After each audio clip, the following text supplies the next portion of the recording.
Okay, welcome to a study of the role of the nation of Israel in biblical history. I have for some time wanted to do this study, and I'm glad that you're a part of it, and I welcome you today. I want to say something about the scope of the study as we began. First of all, just from a biblical perspective, this study encompasses both covenants, both Old and New Testaments. And it begins at the ending of Genesis chapter 11, as Abram and his family are first introduced with God calling them and calling this great patriarch out of the land of the Ur of the Chaldees to go to a land that he would show him. And so at the beginning, particularly of chapter 12, you have the beginning of this study. And it then follows through the entirety of the Old Testament and into the New.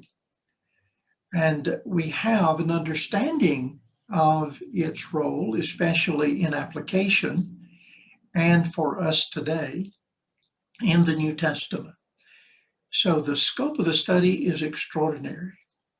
It covers not only the law of Moses and the gospel, but also the period prior to the law of Moses, which encompasses all of that, beginning with Abraham, through the patriarchs, through the prophets, and all the way down to Jesus Christ.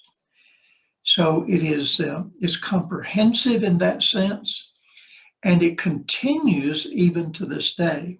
So not only does it cover biblical history, but also modern history. That is, history after the close of the New Testament period. And even down to the 20th century with the modern state of Israel. So you have an intermingling of two elements here, both that of theology or biblical information, and also that of political questions. And that enters because we're dealing with a theocracy here, which in and of itself embraces both religious and political or national questions. Also, the scope of the study is tremendous in that it shows us what is at stake here in what we believe about the nation of Israel even to this day. It has strong implications in regard to our understanding of redemption, salvation in Jesus Christ, and even who Jesus is and what he came to do. And there's a great division just at this point, and that is at the point of understanding the nature of the kingdom of God and the gospel itself. And so in Protestant theology, you have this great division between two groups. One group that puts the nation of Israel at the center, and the other that sees it as a spiritual fulfillment in the gospel and in the new covenant. One would have the message concerning Israel ending in the Old Testament with the Old Testament and with the law of Moses. And the other sees it as continuous. The other sees it as type and antitype of fulfillment in what Jesus came to do. So it's an extraordinary study in its scope in and of itself. This cartoon illustrates some of the things that I just said in the introduction, and that is the division here on the religious question of what is the status for the nation of Israel. And you see the political leaders, some of them from days gone by, on the left on this tug of war, and the prime minister of Israel on one side by himself politically, and that he is pulling against all the others. And then you have God on the side of Israel. That cartoon is depicting one view, and that is politically that if we are going to make a decision about the status of the nation of Israel, as Christians, as believers, we must side with Israel on the modern political questions, and that God's finger is on Israel's side, showing his support for this tiny nation. And this slide shows the various flags of the U.S. and of Israel, and especially the support given by the evangelicals, that this group, and it's one massive group in the Protestant churches, or among the Protestant churches, that have given vocal, very strong, fervent support for the nation of Israel, saying that it is in God's plan even to this day, and that it is playing out a role that God has desired for them from the very beginning. In the 1800s, the king of Prussia, I should have said, asked his head advisor if he could prove the existence of God. And Otto von Bismarck replied simply, "The Jews, sir, the Jews." And that is that here is an ancient people, and they're still very dynamic today, though a very tiny group compared to the other nations of the world. And they have this rich history, this long history of their believing in Jehovah God. And therefore, this advisor is simply saying to him that the Jews themselves are the strongest evidence for the existence of God. Well, that may not be the case, but it is true that they're to be reckoned with, and that they're to be considered, and that they do come from the beginning of Genesis 12 through Father Abraham, and that they have this long, continuous history of 3,500 years. And so it is certainly valid to say that they are important, and that we should consider who they are and what is their role, what is their status in biblical history as it comes down to us today. There's several words that we use in reference to the nation of Israel, and one is the name Israel itself. And as you remember, Jacob's name was changed from a name that meant deceiver to one that now means, through the name Israel, prince with God. And so it is his descendants that have formed the nation of Israel. And so when we speak of Israelites, we are speaking of the descendants of Jacob, the descendants of Israel. But also another important name that we use is the name Hebrew or Hebrews. The word Hebrew occurs first in Genesis 14, verse 13, where Abram is referred to as Abram the Hebrew. We use it most often today to refer to their language, but it originally meant the people beyond the river, not only referring to in the eastward direction across the Jordan, but also across the Euphrates. And so it is a word that in the beginning, at least, was used to refer to the people beyond the river. We use the word Jew or Jews today, and sometimes forget that this is a shortened form of the word Judah. And therefore, we are referring to the members of this very small tribe, but an important tribe, because it was through Judah that Jesus was born.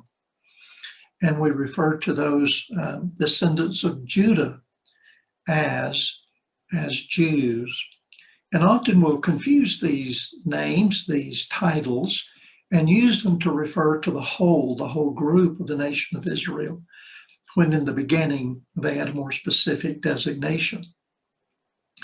I think it is important also to remember that the Semites, as we would refer to them today, and especially in the use of the word anti-Semitic, that is often misused.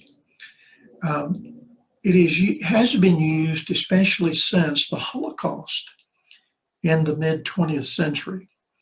The term anti-Semitic has been used to refer to those who oppose Jews. It's really not proper to speak of that word that way, because Semites would refer to both Jews and Arabs, that is, descendants of Shem, and that is Shem, Ham, and Japheth, the three sons of Noah. And so properly, if we're going to use the word as it was in the beginning, to be Semitic, is to refer to all of those who are descendants of Shem. And that would include several language groups, and would definitely include both Jews and Arabs.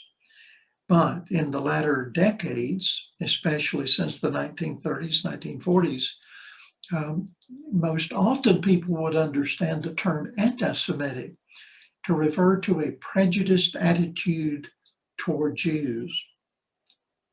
Another important term in the study of the nation of Israel is the name Abram, and his name later being changed in Genesis 17 to Abraham. That's significant. That's important. Sarai, the wife, also, her name was changed to Sarah to mean princess. But this change of name, and names were extraordinarily important in the Bible. In fact, you could tell the story of the Bible, the one story that has its beginning with Adam and Eve all the way down to the end of the New Testament period. You could tell the story of the Bible, the biblical history, by the use of the meaning of the names of the people that are involved. And so names should always be remembered in biblical history, especially, as having that kind of power, that kind of significance. So Abram's name being changed to Abraham refers to a significant matter. And that is that Abraham is not just the father of one nation, as modern day Jews or Israelites would have us to believe. But Abraham here refers to the father of many nations, of all who live and walk after the likeness of his faith in God, and particularly in a New Testament sense, that if we are in Christ, we're Abraham's seed and heirs according to the promise. And so Gentiles, that is, the other nations outside of Israel, they too were included in the promises that were made to Father Abraham. And that when you use the word itself, when Jews themselves use the word Abraham, it should denote to them and should remind them from Genesis 17 that more than their nation is involved in biblical history and in the plan of God. It's not about Israel and Israel only. That's a tremendous mistake that many evangelicals have made.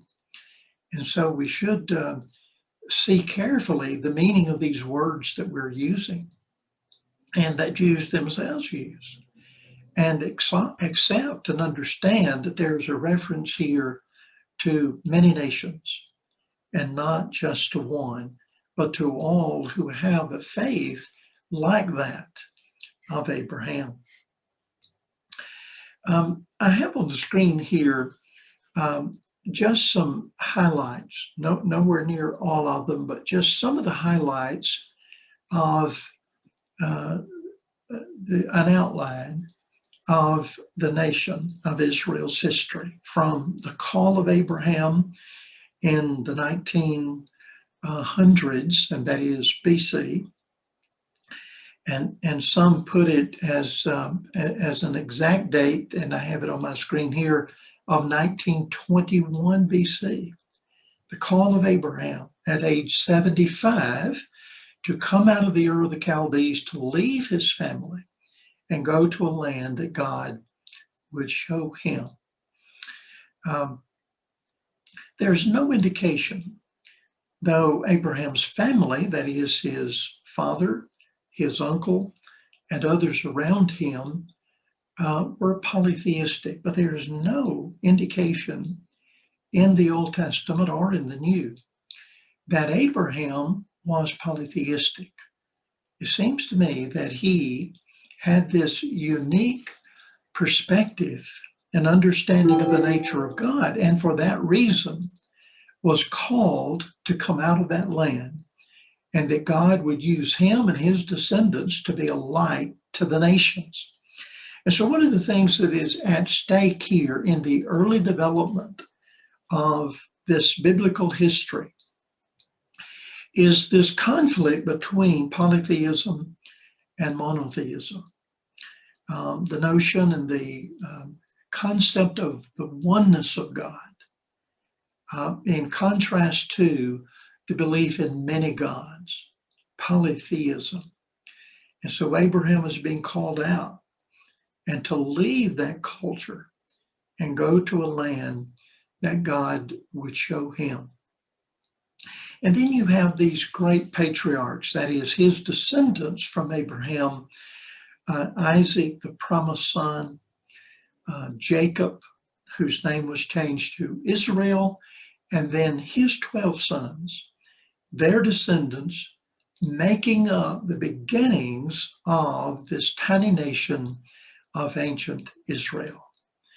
And you'll remember that due to a famine, they went down into Egypt to find food, and therefore that nation began with that small group of people going down into Egypt.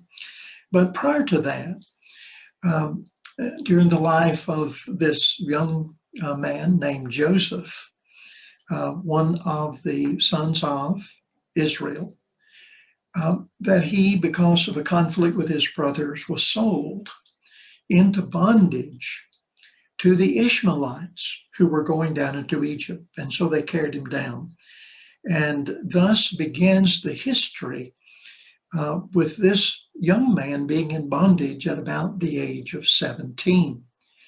And from that point on, there would be about 215 years of their history as a people in bondage, and before the call from God through Moses and Aaron to be delivered, to come out of that land of bondage and go to the land that was promised to Abraham years before. In fact, 430 years before.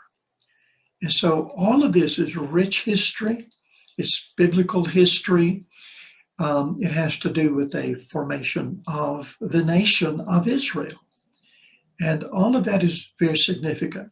I would remind you just at this point that what you have here in the beginning of Joseph's rise to power, in fact, second in power to Pharaoh himself, what you have here is not bondage, it's not affliction for the whole nation, for that tiny nation, but rather it was a blessing to them that they were able to go into Egypt, and that Joseph, having been mistreated, now is in a position of power to save his family, and that he did, and with the blessings of the Pharaoh. And so now at the end of Jacob's life, Jacob blesses Pharaoh as a priest, that here he is near the end of his days, and he is showing his gratitude to this foreign ruler who is benevolent because of his respect for Joseph, but in allowing Joseph's family to move into the best of the land of the Ramses, that they are to move there and to be provided for through not only the providence of the Pharaoh, but also the wisdom that God gave to Joseph to help the Egyptians to survive, as well as other people, during 7 years of famine. But prior to that, 7 years of plenty.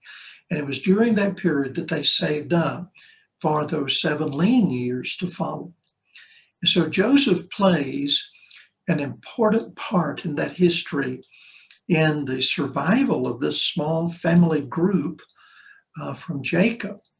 And even though it was through out of hatred and animosity that his brothers did it, nevertheless, he is there able to give a tremendous blessing to them physically in providing for them and having a land for them to live safely.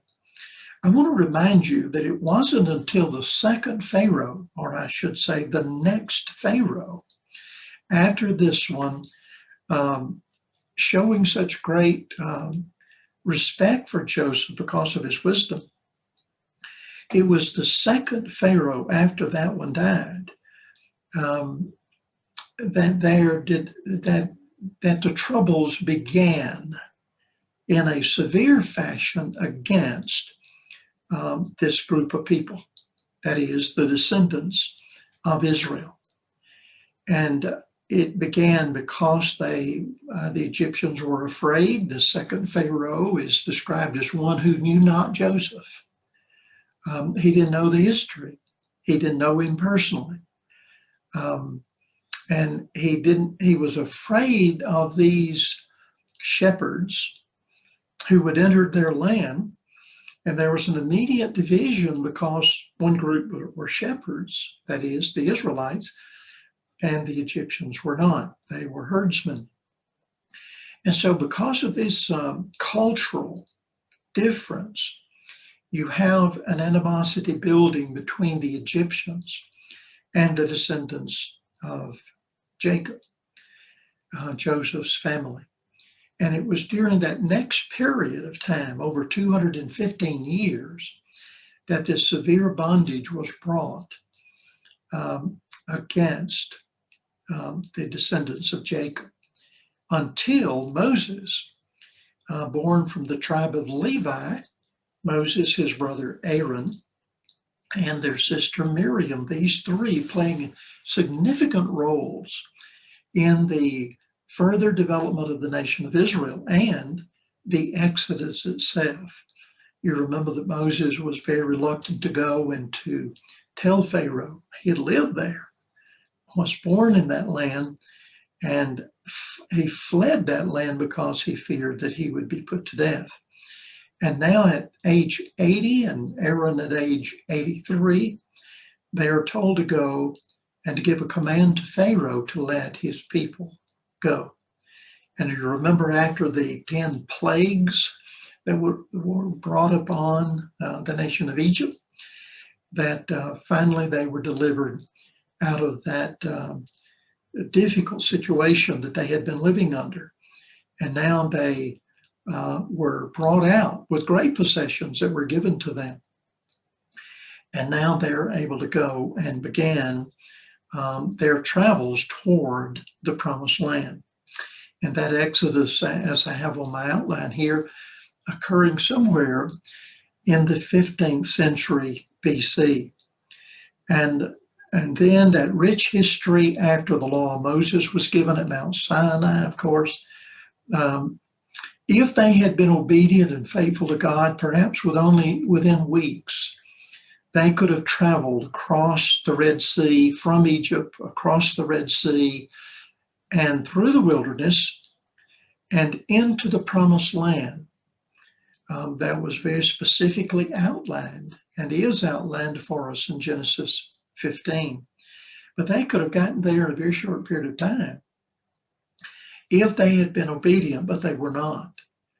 And because of that, they spent the next 38 years, and to round it off, 40 years of wandering and dying in the wilderness. And all of that very unnecessary, and caused once again by their disobedience to God. So that older generation that left, none were permitted except Joshua and Caleb. None were permitted to enter the land that God had promised to them.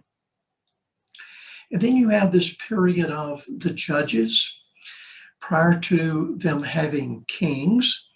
And the United Nation of Israel began in 1095 to 975 BC, a period of 120 years.